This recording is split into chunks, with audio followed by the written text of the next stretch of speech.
ఆంధ్రప్రదేశ్లో వైఎస్ జగన్మోహన్ రెడ్డి కొత్త పోరాటానికి తెరలేపనున్నారు. గతంలో చంద్రబాబు నాయుడు హయాంలో తన తాత రాజారెడ్డి హత్య, అలాగే వైఎస్ రాజశేఖర రెడ్డి గారి దుర్మరణం, అలాగే బాబాయ్ గొడ్లపోటు, అలాగే ఒక గులకరాయి డ్రామా కానీ లేకపోతే కోడికత్తి కేసు కానీ ఇవన్నీ కూడా వికటించడంతో కొత్తగా ఇంకొక డ్రామాకి తెరలేపుతున్నట్టుగా సమాచారం.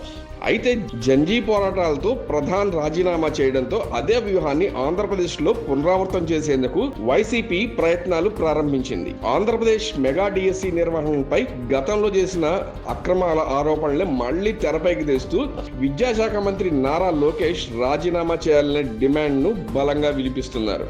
గతంలో అన్ని ఫెయిల్ అవడంతో ఇప్పుడు కొత్తగా ప్రజల్లోకి వెళ్లాలంటే ఏం సబ్జెక్టు దొరుకుతుందని చూస్తున్న వైఎస్ జగన్మోహన్ రెడ్డికి ఇది పోరాటాలు ఇవన్నీ కూడా మళ్ళా కొత్త ఉత్సాహాన్ని రేకెత్తిచ్చే అంశంగా భావించవచ్చు. ఎందుకంటే ఈ మధ్య కాలంలో కొన్ని సర్వేలు చేసిన కారణంలో వైఎస్ఆర్ కాంగ్రెస్ పార్టీకి ఇప్పుడు 11 సీట్లు కాదు కదా, సగానికి సగం వచ్చే పరిస్థితి ఉంది. అయితే మళ్ళీ కార్యకర్తల్లో జోష్ నింపి మళ్ళా కూడా పూర్వ వైభవాన్ని కొనసాగించాలని వైఎస్ జగన్ భావిస్తున్నట్టుగా సమాచారం.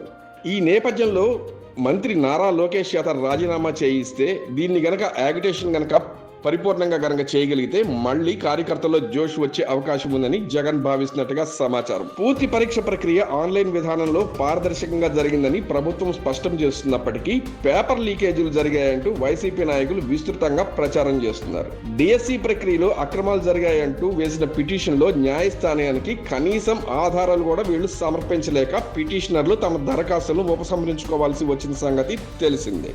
అయినప్పటికీ జాతీయ స్థాయిలో నీట్ ఇతర పరీక్షల వివాదాల ద్వారా పెళ్లిబికిన యువత ఆందోళన తరహాలోనే ఆంధ్రప్రదేశ్లోనూ జంజీ అలాగే నిరుద్యోగ యువతను ఏకం చేసి ప్రభుత్వం ఒత్తిడి పెంచవచ్చని వైఎస్ఆర్సీపీ వ్యూహరచన చేస్తుంది.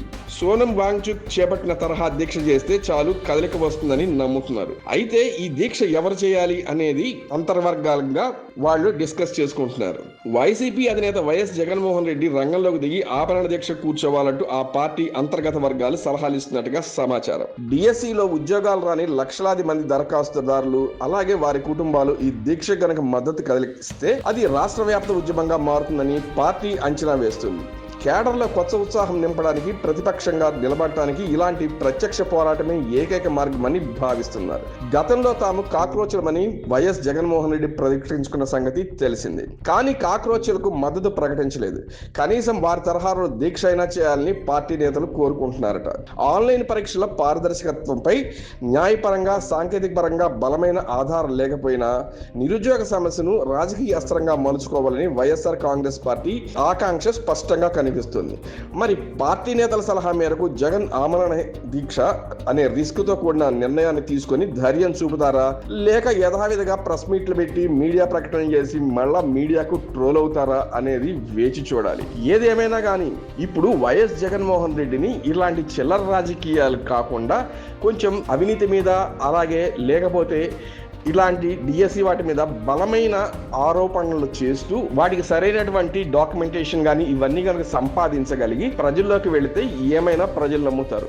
లేకపోతే మళ్ళీ ఇది కూడా ఒక కోడి కత్తి డ్రామా లేకపోతే గులకరాయి డ్రామా అని అనుకునే అవకాశం లేకపోలేదు. చూద్దాం వైఎస్ జగన్మోహన్ రెడ్డి ఎలాంటి నిర్ణయం తీసుకుంటారో వేచి చూడాలి.